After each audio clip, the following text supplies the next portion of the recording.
So let's talk about the idea of just We First itself. How do you take advantage of what it is? We First has enormous impact on several levels. I should start with a counterpoint, which is really the me first mentality, which I think we saw has been ruling business for a long time. It has been ruling the way we treat the planet.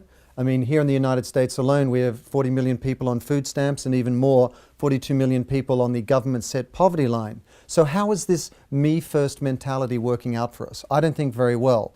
And if you consider in the developing world the number of people who are struggling just to survive, whether it's a lack of clean water or food, it's really unconscionable to continue practicing business this way. So my solution was to come up with a tonic for that, which is a we first mentality, which is to really accept the fact that we now live in an intimately connected and mutually dependent global community. What I do over here affects you on the other side of the world. We saw this with Wall Street, for example, when the global economic meltdown happened. We saw how it impacted Iceland and Greece and markets all around the world, which in turn impacted our jobs, our healthcare, our sense of security, our sense of hope for the future.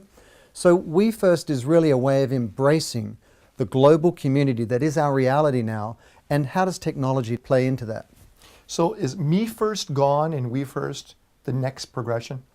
No, I think Me First will always be with us in the sense that self-interest is a fundamental trait of human nature, but I think unhealthy self-interest, which comes at the cost of somebody else, is now at a point that we need to temper it.